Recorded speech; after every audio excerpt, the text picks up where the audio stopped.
You see, the generations of this planet, all these other countries,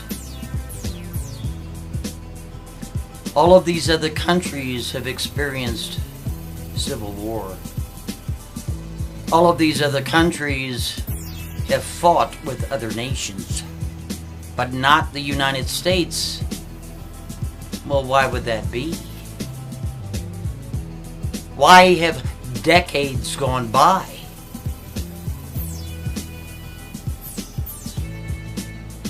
Without the training of all the men and the women to be in the military, to be able to defend a nation, defend an ideology, defend the suit and ties that have some sort of skirmish with other nations or other governments. Well, why not?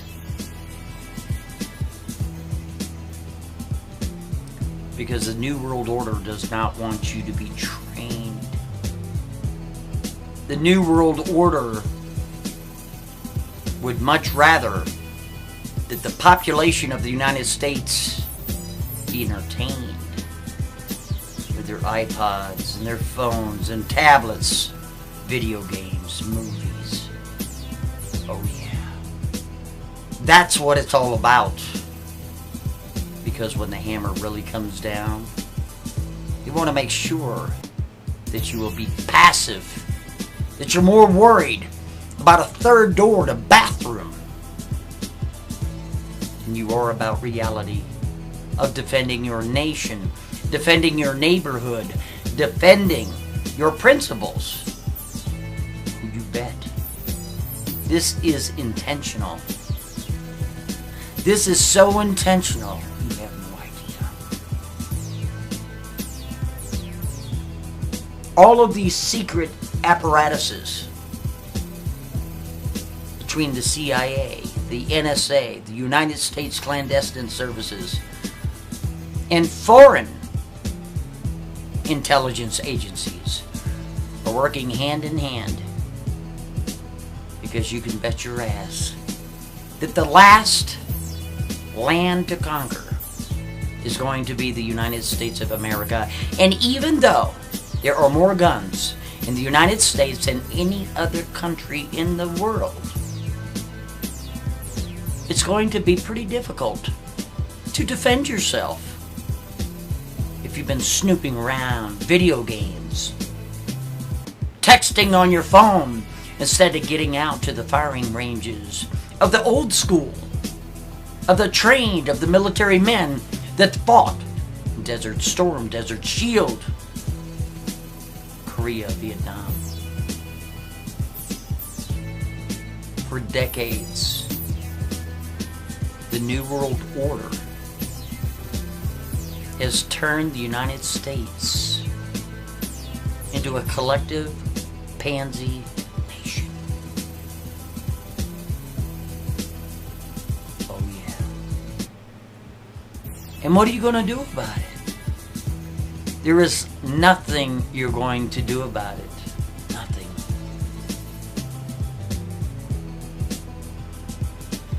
It is up to the elders. It is up to the men and women that fought in those foreign wars for the suit and ties, that had some sort of political, economic skirmish with other nations. Were they fighting for their country? No.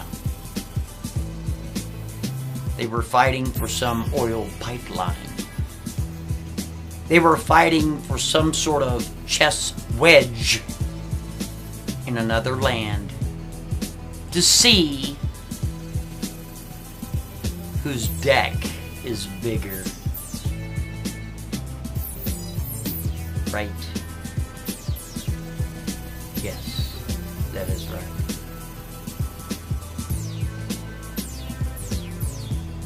You have learned many things as a nation.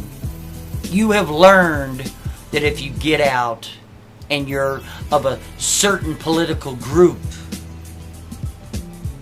that you can manipulate governments of your own to get your way. because you call yourselves some sort of name that the government that is in power agrees with, or knows that they can manipulate that group for the bigger cause.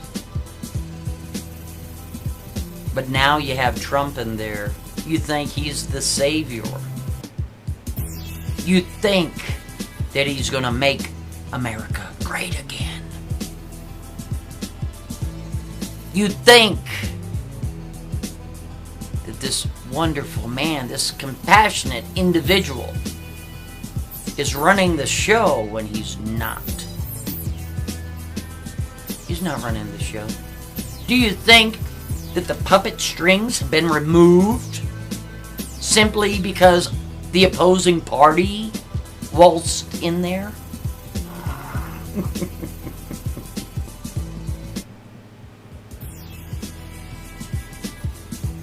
You're foolish to think those things, because it's all about conquering the human domain. Let's go ahead and take a walk, shall we?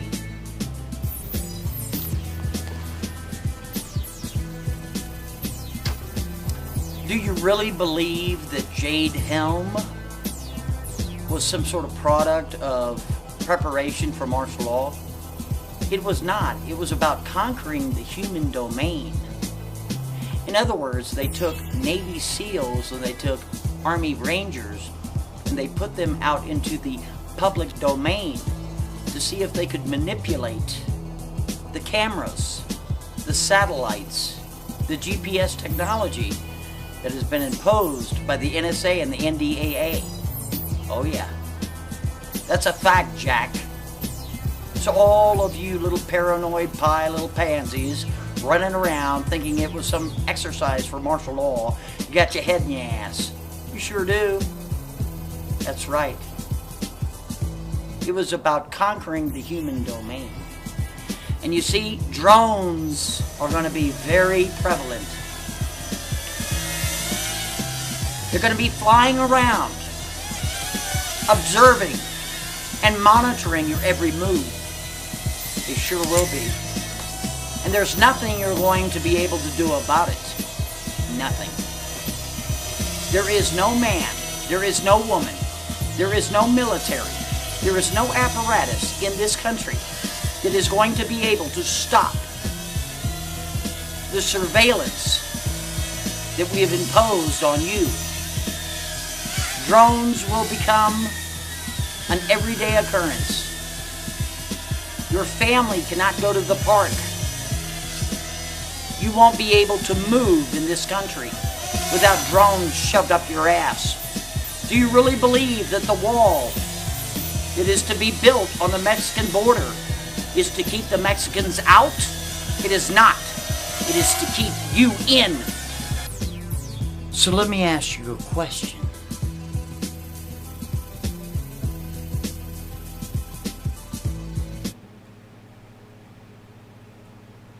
Are you going to be the dominant or the submissive?